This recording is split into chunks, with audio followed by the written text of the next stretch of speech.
Gostou tanto de um filme que escapou da promoção de quarta-feira para ver de novo? O Meia Entrada quer saber, para qual filme você pagaria uma entrada inteira? Homem-Aranha, não precisa mais dizer nada, né?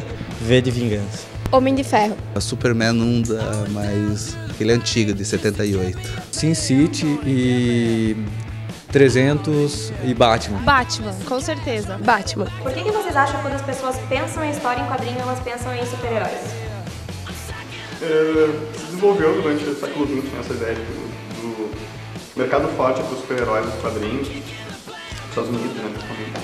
E aí pegou essa ideia de que, essa associação, né, que existe só um gênero de história em quadrinhos, que é o super-herói, que é o Batman, Homem-Aranha, América e assim por diante.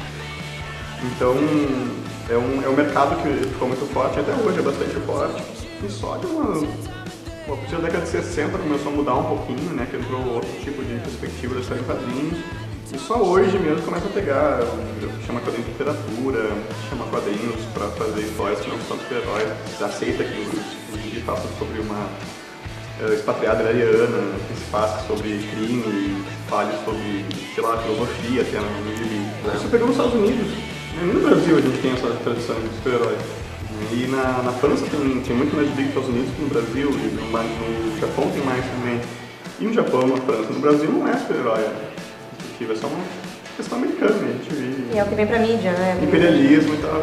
Aí vamos entrar em outra questão, né? Do influência da cultura americana. Mas os quadrinhos, eles nunca foram, desde o início, eles nunca foram só de super-heróis, nunca foram só de um gênero de histórias. Pegou muita opção nesse mercado forte americano, né? E importou pra cá. E o bacana é justamente isso, que a partir do momento que o quadrinhos passa a ser valorizado, passa a ser vendido em livraria, por exemplo, e ele atinge esse status de literatura, quem sabe, né? Não querendo comparar, porque aí a gente já está fazendo o mesmo exercício de comparar o quadrinhos com o cinema, que é uma linguagem diferente, e comparar o quadrinhos com a literatura, que também é uma linguagem diferente.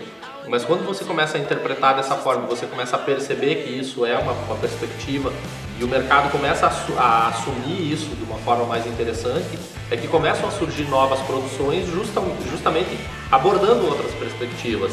Então tem muita gente que talvez não sabe que o American Splendor é baseado em quadrinhos, que é a Persepolis, apesar que a Persepolis é uma animação, que é procurado e assim, sucessivamente uma série de outros que vão vir ainda, né? Então, acho que o boom mesmo das adaptações de quadrinhos para o cinema começou com o Batman. E ele acabou virando sensação, tanto que já foram feitas inúmeras adaptações, tem inúmeros filmes que fazem muito sucesso. E já que o assunto é Batman, a gente vai assistir agora uma matéria que vai falar um pouquinho da trajetória do Homem-Morcego nos cinemas. Quem assistiu ao Oscar deste ano deve ter se emocionado com a entrega do prêmio póstumo de melhor ator coadjuvante a Heath Ledger. O ator australiano, morto no ano passado por uma overdose acidental, faturou o cobiçado prêmio por sua atuação memorável como vilão Coringa no filme O Cavaleiro das Trevas. Parece que os super-heróis de histórias em quadrinhos estão conseguindo um espaço mais respeitoso na sétima arte. No caso do Homem-Morcego, o caminho foi bem mais longo que o da maioria. Não começou com essa leva interminável de adaptações, ainda mais agora que as editoras perceberam seu real potencial financeiro. Depois da Marvel, só falta mesmo a DC Comics criar o próprio estúdio para adaptar seus quadrinhos para o cinema. Antes de ir para as telonas, Batman estreou em uma série de TV, isso em 1960. Depois, na verdade, bem depois, mais precisamente em 1989, o diretor Tim Burton resolveu mostrar um lado mais sombrio do milionário que se transforma em um vingador noturno. Batman, o filme, tem Michael Keaton, Kim Basinger e Jack Nicholson. You can call me Joker. O longa foi morno, mas quem sacudiu mais foi a sua continuação, feita em 1992, Batman: O Retorno. Miau. Depois de dar vida aos vilões mais importantes das sagas nos quadrinhos, Coringa, Mulher Gata e Pinguim, não sobraram muitos elementos aos próximos filmes, que só não passaram despercebidos pelas suas indicações aos Framboesas de Ouro, uma espécie de Oscar, mas para os piores filmes do ano. Can I persuade you to take a sandwich with you, sir? I'll get drive-thru.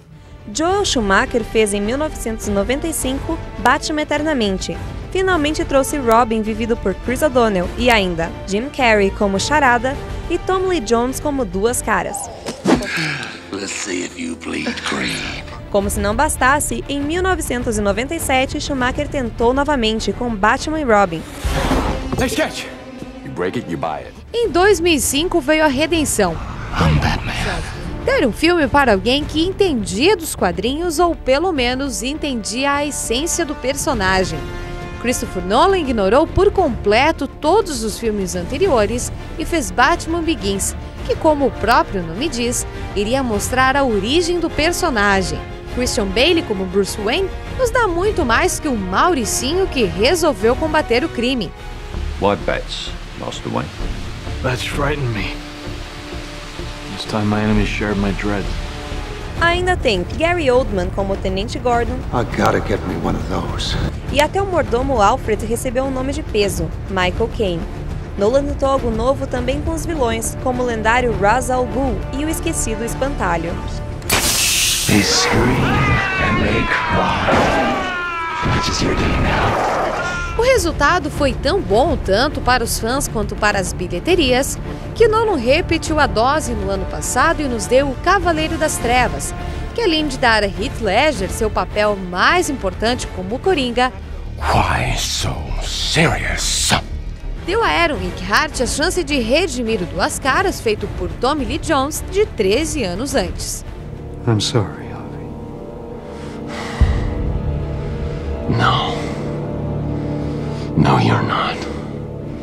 A sexta adaptação de Batman para o cinema rendeu mais de $1 bilhão apenas nas bilheterias, o que com certeza já deu aval para um terceiro filme do Batman nas mãos consagradas de Nolan. Little fight you. I like that. Then you're gonna love me. Bom, a gente teve nas enquetes que a maioria dos entrevistados falaram que a melhor adaptação de quadrinhos para o cinema foi o Batman. A academia se rendeu, até deu um Oscar para o Heath Ledger. Vocês acreditam que o Batman é tudo isso mesmo? O personagem tem todo esse poder? Sim, tem.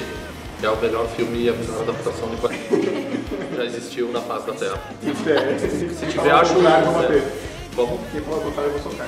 Não, é, com certeza. Se eles fizessem a mesma pergunta lá do que filme eu pagaria a entrada inteira, eu acho que esse tá o Batman, porque ele tem o drama, tem aquela coisa psicológica, tem ação, tem umas partes engraçadas também. Eu acho que fizeram o filme perfeito, assim, valeu o tempo.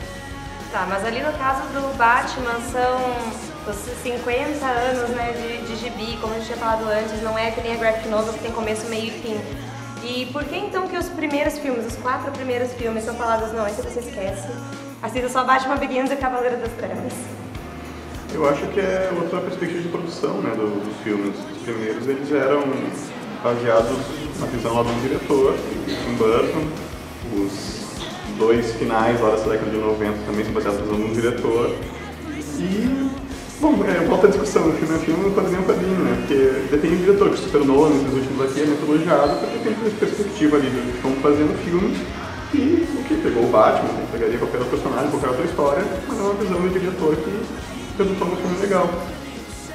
Que rende, pelo menos. Ele não pegou só o personagem e continuou, ele fez o Batman Begins. Começa lá, como ele surgiu e tal, então eu não preciso ver os 4 filmes anteriores. Se eu ver do Begins, vou entender quem que é o Batman, como que ele surgiu, o que ele faz aquilo. Até porque nos outros filmes, até no primeiro do Tim Burton, né, Batman, o filme, ele já começa como Batman, né? No Batman Begins é aquela coisa, ele demora quase 1 hora pra se quase tornar metade do filme, né? O Batman. Pelo Batman ter esse histórico que ele tem de anos de existência, ele já está inconsciente das pessoas de uma forma muito particular. E aí, como existe uma ramificação de muitos produtos em relação ao que é o Batman e a forma com que ele se estabelece, cada pessoa tem no seu inconsciente uma imagem do que seria esse Batman. A imagem que os quadrinhos passam, em um determinado momento, eu acredito que ela seja mais real. Mas mais real entre aspas, porque dentro dos quadrinhos acontece muita modificação e muita situação onde o Batman se insere nas mais variadas épocas, tempos, anos e assim sucessivamente. Então o que eu acho que acontece em relação a essa produção é isso. Primeiro, o Batman que é feito pelo Tim Burton, o primeiro, ele não tem uma perspectiva de ser totalmente inovador, porque eles estavam começando uma franquia, tinha toda a pressão do estúdio e assim sucessivamente, e a imagem que as pessoas tinham do Batman era muito linkada àquele seriado da década de 60 que pra mim não tem nada a ver com o que é o Batman nos quadrinhos. Enquanto estava saindo o Batman, esse primeiro da franquia com o Tim Burton dirigindo, os quadrinhos já tinham o Cavaleiro das Trevas, já tinha o Batman Ano 1, Asilo Arkham, e assim sucessivamente a Piada Mortal, que são os principais quadrinhos do Batman da década de 80. Se naquele momento eles tivessem pego aquela característica desses quadrinhos e adaptado para o cinema não ia entender. As pessoas não estavam prontas, de uma forma geral, para assimilar aquilo. O que acontece? Eles dão aquela sequência.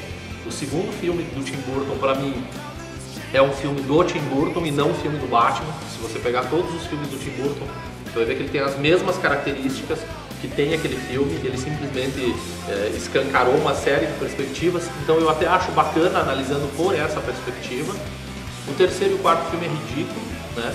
E aí o que acontece? O Chris Nolan, em um determinado momento, ele chega e propõe. E eu acho que é o cara certo, com a visão certa do que é o Batman, no momento certo, explorando essa perspectiva do lado psicológico do herói. E ele ganha um crédito com o Batman Begins, que é sensacional, que o filme é sensacional. E ele consegue fazer uma obra-prima do Batman Cavaleiro das Trevas, porque ele tem liberdade total para lidar com esse universo que ele acredita que é o mais próximo e que, no meu caso, eu afirmo isso porque também é muito próximo daquilo que eu sempre imaginei em relação ao personagem. Mas vocês não acreditam que... Eu vejo, do meu ponto de vista, talvez que o Cavaleiro das Trevas ficou muito mais o Coringa do que o Batman. Você passou essa impressão? Sim, e no meu caso, e na minha opinião, eu acho que é muito pertinente, porque como eles estão recomeçando a história, eles falam justamente desse momento onde o Batman, o Bruce Wayne está se transformando no Batman. Ele não é foda pra caralho, entendeu? Loucos são os vilões. E os vilões sempre foram muito mais espertos do que o Batman nas histórias. A diferença é que o Batman vai atingindo um grau de inteligência, ele é um baita personagem, e dentro dessa perspectiva, com o passar dos anos, ele vai superando isso. Mas nesse momento onde acontece a história do Cavaleiro das Trevas, ele ainda é inexperiente, ele ainda é ingênuo. Tanto que muito das frases mais sábias que tem em relação ao personagem vem do Alfred, que aí inclusive demonstra a importância do Alfred na história do Batman, e isso é outra coisa que é sensacional no filme. Bom, se pegar cada um dos pontos do filme, dá pra ficar horas falando. Bom, pra finalizar nossa conversa, então, eu quero saber de vocês, pra qual filme vocês pagariam uma entrada inteira de adaptação em quadrinhos e tão bom que ficou? Érico.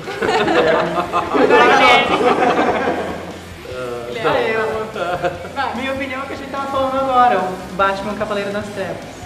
E realmente tem filmes que eu acho que é complicado querer pagar uma entrada inteira, digamos assim. E se for falar de quadrinhos, eu acho que tem vários, assim, mas o Batman com certeza é um deles, assim. V de Vingança, Sin City, 300, e enfim, um monte. Se fosse a adaptação de quadrinhos, vocês também para o cinema, a adaptação de quadrinhos, eu pegaria o dinheiro e livraria comprar um gibi.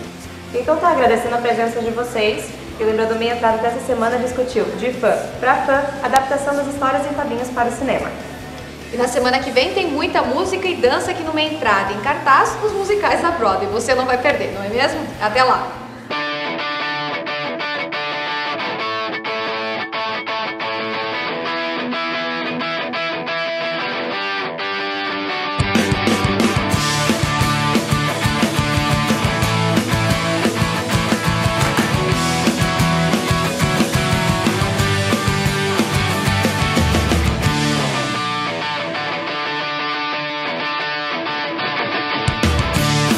Se você parar de reclamar